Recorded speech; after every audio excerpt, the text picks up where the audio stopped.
Welcome, beautiful souls, to the Matchmaker with Letitia Underwood. I'm so thrilled to have each and every one of you joining us today for this special live stream. Today's topic is truly fascinating, one as we dive into the world of relationships and love. We'll be exploring the insights and wisdom from the incredible book, Getting to I Do, written by the renowned Dr. Patricia Allen. Dr. Patricia Allen's book is a treasure trove of knowledge, guiding us through the journey of finding and nurturing fulfilling relationships. Her profound insights have touched the lives of countless individuals, helping them navigate the complexities of dating, love, and commitment. Whether you're single, in a relationship, or simply seeking to deepen your understanding of love, you're in for a treat today. Together, we'll explore the key principles shared by Dr. Patricia Allen and discuss how they can shape our paths to finding true connection and lasting love. Feel free to engage with us in the chat, ask questions, share your thoughts, and let us know where you're tuning in from. This is a safe space to discuss matters of the heart openly and respectfully. So grab your favorite beverage, settle in, and let's embark on this beautiful journey together.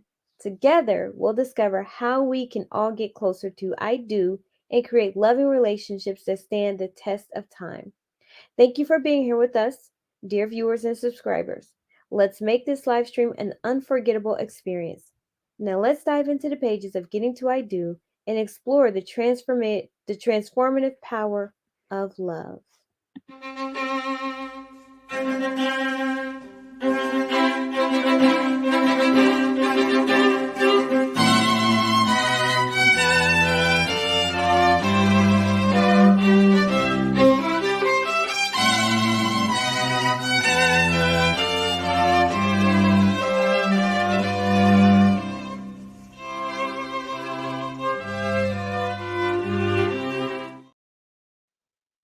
All right, welcome back, everyone. Well, I'm coming back after an extended break. I'm sorry I had to take a break. I was dealing with some family matters. It's been resolved, so I am back, and we are back to the discussion of Getting to I Do. And I'm reading from chapter 4, Is Giving Masculine or Feminine? This is my favorite chapter because this is one of the biggest issues that I notice when it comes to men and women when they're dating. How to recognize if you're in your feminine or if you are in your masculine. Are you a giver? So let's get to it. Like Leslie, many women have been trained in some cases by their feminine fathers who wanted them to be another mommy. That giving is a feminine skill and receiving is the right and privilege of the real man. These women feel they have to get out there and do something in order for a man to love them. It frustrates me when a young man comes into my office complaining, I take her out on a date. I take her out on one date and she calls me for three. I buy her one dinner and she has me over for four dinners. I send her a card. She sends me a fabulous gift. Then his girlfriend comes into my office and says, I treat him so well. Why won't he give me a commitment? In a rational family, a woman is taught to love herself first. If, however, she is raised in a family where her father wanted his feelings taken care of before his wife's or his daughter's and did not give back lovingly, she cannot develop self love. An example of this kind of man would be an alcoholic, a workaholic, a violent or abusive man, or one who expressed high performance expectations of his daughter. Let me Let me make the distinction between the healthy identification of a girl with her father, as with Andrea, and a young woman who is not cherished by her father, but is only validated by him if she performs. This kind of woman will usually be a mother to the men in her life. When they are under the age of 5, a healthy mother loves her children better than herself.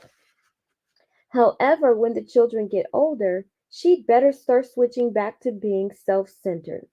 If you look back at your own childhood and your mother was giving, protecting, and cherishing her family, You're seeing someone who forgot to go back to her womanhood after she had her babies. Mothering is a terminal illness when used on able bodied people over the age of 5 who can do for themselves. Women who mother their husbands eventually either drive them away or subdue them until they cannot stand alone. Unfortunately, many women never get over an attack of motherhood. One of my male clients told me that his wife changed into a mother when she gave birth and remained primarily a mother. That man lost his woman to his son, and that is unhealthy. Any parent who puts the child ahead of his or her mate is not married in the real sense. In my opinion, that person can be legally bound but not intimately married. When a woman is selfless with a son over 5, she is doing him a great disservice because he will have the impression that all women should be givers. This will cause problems in his relationships with women, and he can easily become the kind of man Dan Kiley talks about in his book, The Peter Pan Syndrome. These are narcissistic little boys who have not grown into healthy manhood. They do not have the ability to love, protect, cherish, give back, or assume responsibility. A Peter Pan type man expects his woman to take better care of him than of herself. He will get her to make the dinner or theater reservations, lend him money, pick him up for a date, or pick out his mother's birthday present because he's too busy to do it himself. Unless you want to be his mother, you must learn to say no to these requests. The feminine energy is not giving because giving is action, and femininity, whether in women or men, is passivity. For a true balance of energy, women must give back to men who graciously give, protect, and cherish them first. When a man can give, protect, and cherish his woman above himself, he has matured to selflessness and he will be rewarded by those he loves. But if instead of giving, protecting, and cherishing his woman above himself, he says, "That's not fair. Why do I have to give first? Why doesn't she give first? My mom gave to my dad, and they've been married 35 years." My answer is, your mom was selfless, therefore masculine, and your dad was feminine or a Peter Pan, depending on whether he was able to give back or not. A masculine energy man does not marry a woman who gives to him, unless he is a little boy who wants to be mothered. A masculine man marries a feminine woman who is available to receive from him, who respects him for giving, and who knows how to give back to reward him, but always a little less than she gets. That might mean cooking a nice meal, occasionally taking him to a movie or the theater, or giving him a little gift or card that he might like. The only stipulation is that she not give back more than he has given her, which would put him in the feminine receiver position and perhaps make him feel smothered as well. If you are a healthy feminine woman, you are self centered, you love yourself first before any man. Then you share that love with your man and your loved ones. You say no to people, places, and things that hurt you in any way. You say no to whatever strikes you as unethical. You say no to the man you love. You say, "I don't feel good about doing what you ask, and I will not do it without retribution, even if it causes you pain. I would rather cause you pain by saying no than hurt myself by saying yes." Sometimes you must also be able to say, "I'm not going to put up with what you do. I'm going to leave you now." When you say no to what you don't want, you are faced with two responses from a man. Either he'll say, "You deserve someone better than me. I don't have what you need or want." Or he will say, "I will find the things you want by experimenting and creating. I will find out what turns you on." If you know what you don't want from him, he will figure out what you do want by investing time, money, and energy. I'm sorry, if you know what you don't, yeah, if you know what you don't want from him, he will figure out what you do want by investing time, money, and energy. It is good for him to solve the problem, and he will feel good about himself when he is appreciated as giving, protecting, and cherishing. Masculine men like problems and challenges. They like the chase. Little boys like mama to do it for them. They don't want you to ask them for anything at all. Women who attempt to control seductively by saying yes to everything and suppressing feelings are insecure and inadequate as women. A masculine man is turned off by a yes woman because he knows she is needy, dependent, guilt-inducing, and easily manipulated by any man. He needs to trust your no to believe your yes. He has to be able to trust your virtue after marriage. Men know other men. They know that men go after what they want, the woman, and will get her unless she loves herself better than she loves a man. However, a man must love his woman better than himself, or he will use and abuse her if she allows it. If you can learn to say no, you will have the satisfaction of knowing that you can never be used by a man. A man can propose anything, but you must say yes or no to remain emotionally balanced and in control. So remember, if it doesn't feel good, don't do it no matter who is demanding. The casting couch, the boardroom couch, the marriage bed, the cash register, the baby bassinet, all invite a confused woman to sell out her total balanced life, which should be designed by herself for herself and no others. If, however, a woman chooses to be the masculine energy, to be selfless and love others ahead of herself, and she is comfortable doing so, she will thrive. Masculine men like being needed, but feminine men do not. They are more comfortable with a woman who likes to take responsibility, leaving him to be more artistic, leaving him to be the more artistic fun element in the relationship.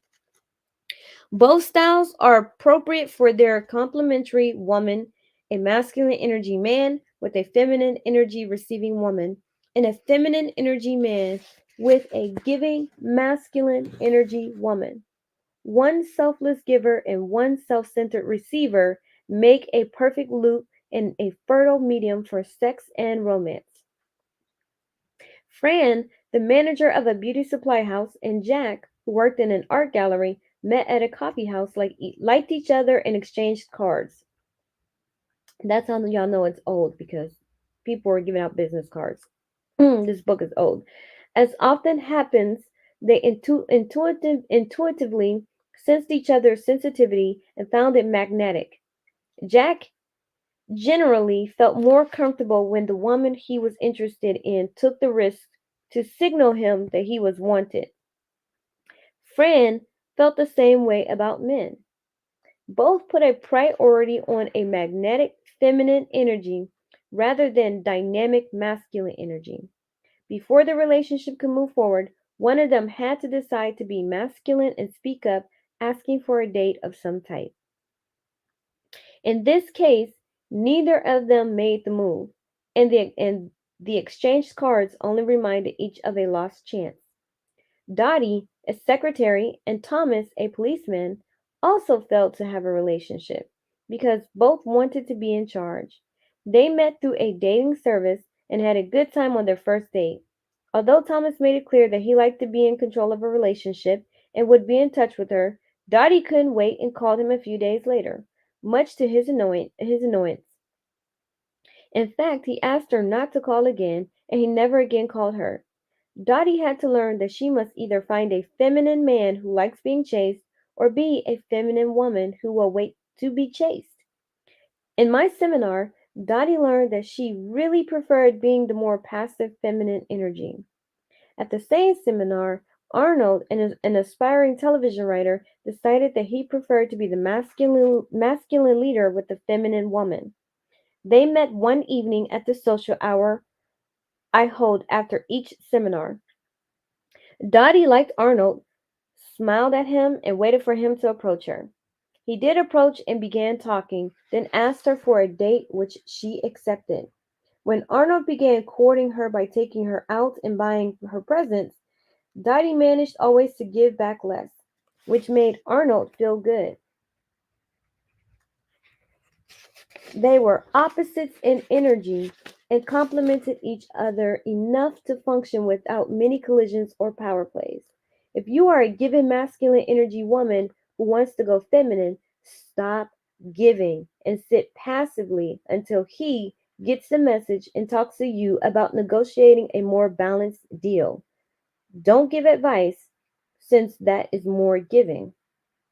A few months ago, a woman named June, the beautiful owner of a talent agency, came to my women's group to deal with her boyfriend of 2 years, Sam. He insisted she do all the long distance driving from her house in LA to his house in Long Beach, where he constantly invited other people to join them on their dates as a way of blocking intimacy. He refused to consider marriage. June had agreed to his terms. Lacking a strong sense of self esteem, she feared that if she left Sam, no one else would want her. After a few group sessions, however, June decided, although reluctantly, to put her foot down and to stop driving to see Sam. Shakily, she told him so.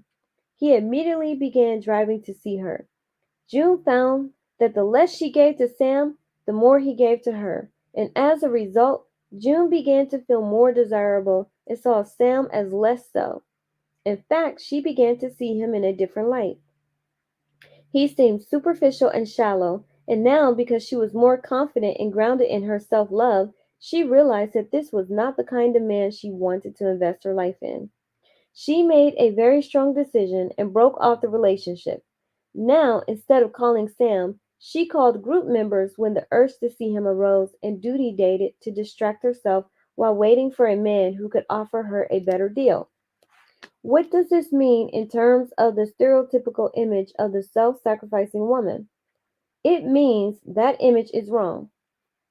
This image is exactly the one that the women's movement is confronting, often to the point of going to the extreme polarity.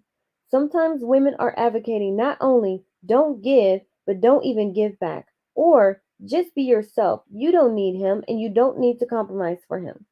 But somewhere between demanding individual rights and melding into a relationship lies my premise of giving and giving back. If you choose to be the feminine energy in a relationship, please take this pledge. I promise never to give anything to a man unless he is under 5 years of age or sick in bed, unless there's something in it for me first. I know that and that is the end of that chapter. I know that women are going to, um, women and men, when you hear the words from that chapter, you are going to have a hard time, especially in 2023, because um, people struggle with the thought of a woman being selfless. I'm not talking about a woman being selfish. I'm talking about a woman being selfless. A selfless woman is a woman who is going to think of herself. Um, she is going to put her needs first, because a woman needs to feel good in order to do good. And I don't think that enough people realize that, right? Men need to do good in order to feel good. Women need to feel good in order to do good. And one of the ways that we feel good is by protecting our energy and focusing on ourselves. That doesn't mean you're selfish, it just means that you are self focused. And when you are self focused and you are loving yourself, then and only then will you be able to love others. There is no other way. A woman who does not love herself is not going to be able to love others. You have to be able to take the love that's within and pour it out to others. Um, and then I will say, women need to understand, women are constantly complaining about how they're not receiving anything from men in return. And I'm here to say that's because you all are pouring into and giving to men who aren't giving back. Let me give you a scenario of how the perfect setup is from approach to relationship. The man approaches you, he introduces himself, he gives you conversation, he asks you for his number, you give back by giving you your number or IG, social media, whatever. The man asks you on a date. You give back by being on time, courteous, considerate, thoughtful, kind. A man asks you for a relationship, you give back by saying yes. A man gives you a gift, he buys you takes you out to dinner and buys you a really nice, expensive, lovely gift for your birthday. You give back by reciprocating for his birthday. You give him a card, you take him to the theater, but you don't try to match his energy. You don't try to one up one another. The masculine and feminine is not focused on one upping one another. When you have two feminine energies, they're not going to really do anything to each other because they're going to sit there and want to the other to cherish them. When you have two masculine energies, they are going to one up one another. um when you're married, that man gives you a ring, you give him a baby. But a lot of women are moving backwards because they're giving these men everything. You're giving these men sex, you're giving these men babies, um and you're getting nothing. When a man gives you a relationship, you give him sex. You start to create intimacy. You give him intimacy.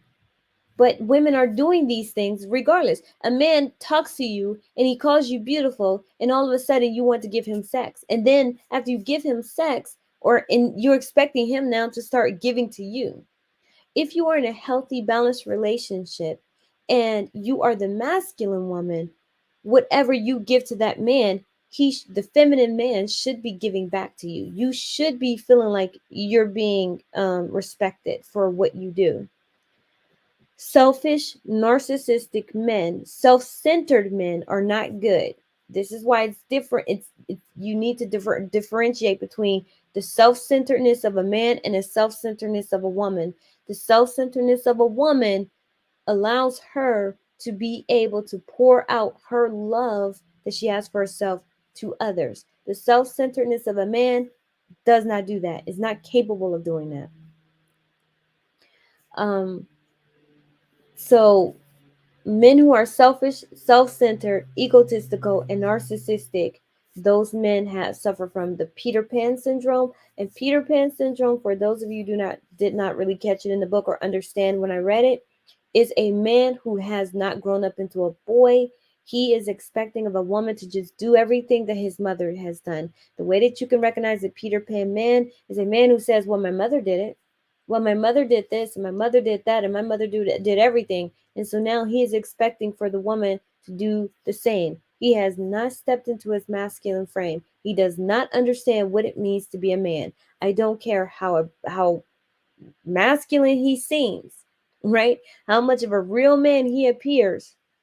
Once you hear the words of my mama did this and my mama did that and my mama took care of everything and my mother, she did not once complain, and you know once he was past 5 and she's still basically bird feeding him.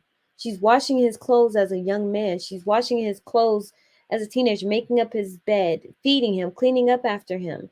That is a man who is going to have an unhealthy and unrealistic expectation of his woman.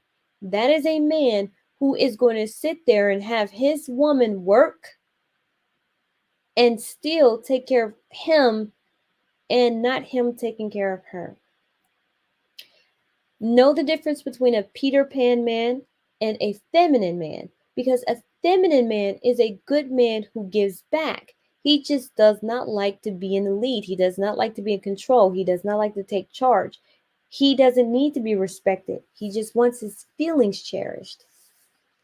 Right?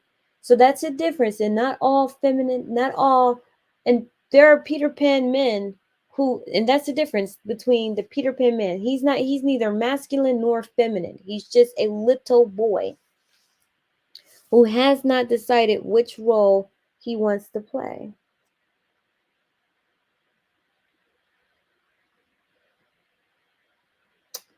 So, um, so you have to know the difference. You have to understand the difference of the between a Peter Pan man, the masculine man, and the feminine man. That's the only way that you're going to be able to be in a healthy relationship. That's the only way you're going to be able to get the relationship that you desire. Women need to understand you don't need to um, give in order to get what you desire in a relationship. You don't, I'll say that again. You don't need to give in order to receive a relationship unless you are operating in your masculine. If you are a feminine woman, femininity is passive. And I know that's difficult for a lot of women to do. Wait, you mean to tell me I have to wait on him? Yes, you do. You have to wait on him to approach you. You have to wait on him to call you. You have to wait on him to ask you for a date. And for some men, yes, that will take a few days for them to get there. And if you can't do that, then you need to understand that either you are going to accept that you're masculine or you're going to be single. Because you cannot have a masculine man, you cannot be in a relationship with a masculine man and you yourself have control issues. Masculine men want to control things, they want to control their surroundings, they want to control the flow, they want to control everything. Feminine women want to be led, directed. So masculine energy is active and is doing. So and feminine energy is resting and is passive. Um, I hear a lot of times where men are now saying, "What does resting in your femininity mean?" That's like me saying resting in my masculinity. No, fellas, there's no such thing as there's no such thing as resting in your femininity. Masculinity is active. So men should be saying, I am active in doing in my masculinity, and there should be results. There should be something that a woman should be able to see and say, you know what? This is a masculine man. Because I can see what he's doing. A masculine man should be able to identify a feminine woman based on how she is being, the fact that she's not doing. So, masculine energy gives, feminine energy receives, and then gives back at a lesser amount. I know that's probably one of the biggest and most difficult concepts for people to understand, but trust me, that's why I love this book, Getting to I Do, because Dr. Patricia Allen describes masculine and feminine and the feminine like no other. Like she is a renowned psychologist. She has done think tanks. She has done extensive research and she hits it on the nail, unlike any other, right? She gives the breakdown of masculine and feminine from a psychological aspect and not from a gaming aspect. Not from a, oh, you need to dress this way, you need to sound this way. No, she's talking about it from the inside of who you are being. And ladies, if you're trying to do, meaning I'm doing this, you're in your masculine. You're doing something in order to gain something. You're actually exuding masculine energy. Feminine energy is all about just being. It's who you are. You don't need a man to be masculine or in order for you to be feminine. That is just who you are. That is just who you are developing yourself into because that's the woman you want to be. You want to be a feminine woman. So you don't need a man to be masculine, need a man to be feminine. However, you should not deal with a man who you can't be feminine with. I know there are some men who make it difficult. Men who are in their feminine a lot make it difficult for a feminine woman to just be because he's going to be looking at her to do, and he's going to say certain things. He's going to say, well, why aren't you giving to me? Why aren't you doing this? Why can't you pay for some dates? Why can't you um do like my mama? Why can't you be this way, man? I bought her a luxury item. Why can't she buy me a luxury item? I'll give you an example. I was dating this guy, and um I really liked him. We had a great time together. For his we were dating for about 2 months. His birthday came around, and I mailed him a card for his birthday. Now this is a very masculine man. I mailed him a card for his birthday, and he was so excited and appreciative of that. And he was like, "Oh my gosh, no one's ever sent me a card. It's so thoughtful of you. I really do appreciate that." Um and so ladies, don't think that masculine men need these extravagant, over the top things. No, they just need you to know that you care. They just need to know that you care and you appreciate what they're doing. They want what they're doing to be respected. So, if you have any questions, feel free to email me at twoheartsexclusive.com. Make sure that you are liking, subscribing, and sharing the channel. If you like this video, feel free to leave a comment. I do like reading the comments, and I do respond back. If you would like to help the channel to grow, feel free to send a cash app to $ the matchmaker, or to PayPal the matchmaker at twoheartsexclusive.com. So until next time, join me for the next chapter of Getting to I Do, and I will see you then.